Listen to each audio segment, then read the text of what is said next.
Assalamualaikum warahmatullahi wabarakatuh. Perkenalkan, nama saya Rihadatul Aisyah Siregar, NPM 253200021 dari kelas 1A Prodi Manajemen Fakultas Ekonomi Universitas Asahan.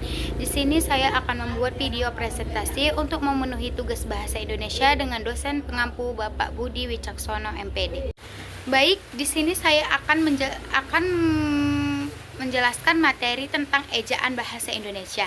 Ejaan bahasa Indonesia atau EBI adalah aturan tata bahasa yang digunakan saat ini dan berlaku sejak November 2022, menggantikan Pedoman Umum Ejaan Bahasa Indonesia atau PUEBI yang berlaku sebelumnya. Ejaan ini mengatur penulisan huruf, kata, dan tanda baca agar tulisan bahasa Indonesia menjadi baku dan mudah dipahami secara historis.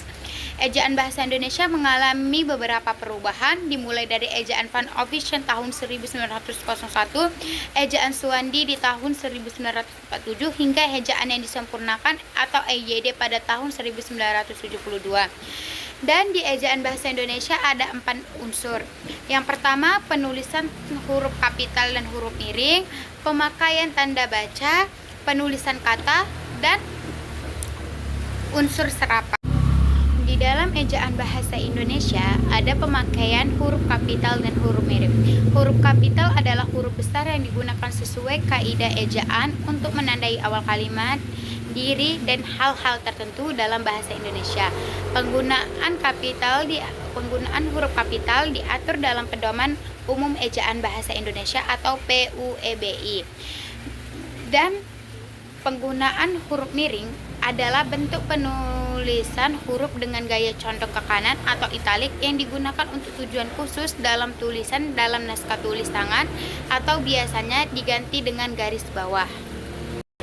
Contoh penggunaan huruf kapital di pertama ada di awal kalimat, 2 di nama orang, tempat, dan lembaga, 3 bangsa, suku, dan bahasa, 4 gelar kehormatan, keturunan, atau keagamaan yang diikuti nama, 5 di judul buku, majalah, dan karangan.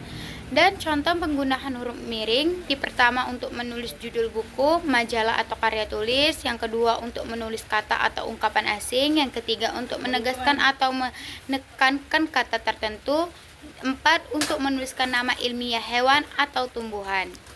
Ada pemakaian tanda baca. Tanda baca adalah simbol atau lambang grafis yang digunakan dalam tulisan untuk memperjelas struktur kalimat, intonasi, dan makna. Tanda baca membantu pembaca memahami maksud penulis dan menghindari salah tafsir. Aturan penggunaannya diatur dalam Pedoman Umum Ejaan Bahasa Indonesia atau PUEBI. Jenis tanda baca dan contoh pemakaian. 1. Titik digunakan untuk mengakhiri kalimat pertanyaan. 2. Koma memisahkan unsur dalam perincian atau bagian kalimat. 3. Titik 2 dipakai sesudah atau ungkapan yang memerlukan pengertian. 4. Titik koma memisahkan bagian-bagian kalimat. 5. Tanda tanya mengakhiri kalimat tanya. 6. Tanda mengakhiri tanda perintah mengakhiri kalimat perintah atau seruan. 7. Ada tanda hubung menyambung suatu kata atau kata ulang. 8. Tanda pisah memberi keterangan hambatan atau pembatas. 9. Tanda petik mengapit kutipan langsung atau judul. 10. Tanda kurung mengapit keterangan atau penjelasan. Dan penulisan kata adalah aturan bagaimana kata-kata ditulis dalam bahasa Indonesia sesuai dengan kaidah Pedoman Umum Ejaan Bahasa Indonesia atau PUEBI. Aturan ini mencakup penulisan kata dasar, kata berimbun, kata ulang, kata depan, partikel, serta gabungan kata. Dan aturan dan contoh penulisan terpisah. 1. Kata dasar ditulis terpisah. 2. Kata berimbun ditulis serangkai dengan kata dasarnya. 3. Kata ulang ditulis dengan tanda hubung. 4. Kata depan ditulis terpisah dari yang mengikutinya. 5. Gabungan kata tulis terpisah. 6.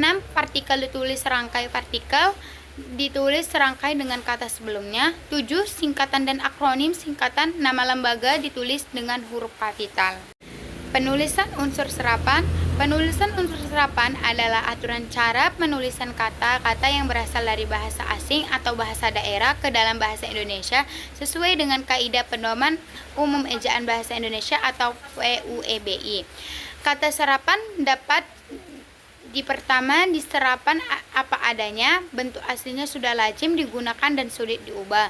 2. Diserap dengan penyesuaian eja atau lafal jika memungkinkan disesuaikan dengan sistem tulisan dan bunyi bahasa Indonesia. Ketiga, kata asing yang sudah baku dalam bahasa Indonesia. Keempat, kata asing yang belum dan sepenuhnya.